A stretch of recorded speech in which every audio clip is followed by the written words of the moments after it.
Assalamualaikum dan salam sejahtera. Sinar PM 8 Julai bersama saya Hazam Mohtar.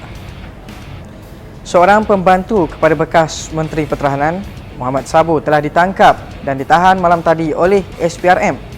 Mengutip portal berita tempatan, difahamkan bahawa pegawai berkenaan juga telah dibawa ke Ibu Pejabat Amanah awal pagi tadi, namun tiada sebarang rampasan dilakukan. Terdahulu, pegawai berkenaan pernah disiasat SPRM pada 2018 atas tuduhan menerima wang berjumlah lebih RM800,000 dari beberapa pihak untuk menyelesaikan statusnya yang diisytiharkan muflis oleh Jabatan Insolvensi sekitar tahun 2014. Bagaimanapun, status tersebut hanya kekal sehingga akhir Mei 2018 apabila terdapat pembayaran yang dikreditkan ke akaun jabatan tersebut bagi menyelesaikan hutang pegawai berkenaan. Setelah kiri dan kanan dikecam pimpinan UMNO, Ahli Parlimen Mersing Datuk Dr. Abdul Latif Ahmad memohon maaf dan mengakui kesilapannya. Katanya beliau memohon maaf sekiranya kenyataan terdahulu berhubung UMNO tidak laku di Sabah telah disalah anggap dan menyinggung perasaan sesetengah pihak. Sementara itu, tindakan Abdul Latif yang juga pemimpin bersatu turut menyaksikan Ketua Pemuda UMNO Datuk Dr. Ashraf Wajdi Dusuki menggesa beliau meletakkan jawatan sebagai Menteri Pembangunan Luar Bandar.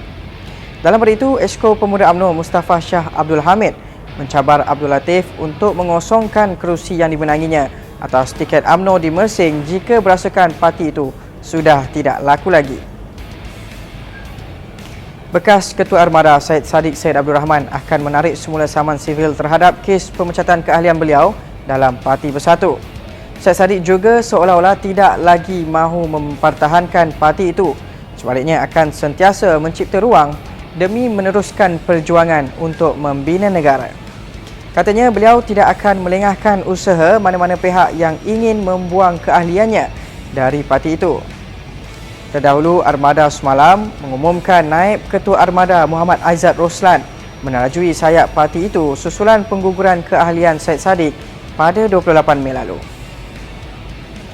Pengenali dan wartawan Al Jazeera akan dipanggil minggu ini bagi membantu siasatan berhubung dokumentari agensi berita antarabangsa itu mengenai cara Malaysia menangani pendatang asing tanpa izin atau parti dalam usaha mengekang penularan wabak COVID-19.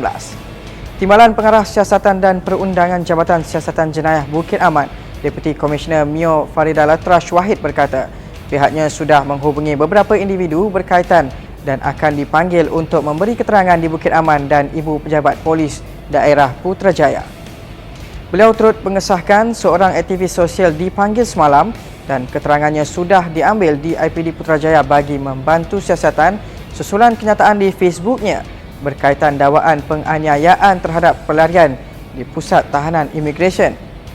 Katanya pihaknya turut akan memanggil seorang lelaki warga Bangladesh yang dikenali sebagai Raihan Kabir yang terbabit dalam dokumentari itu.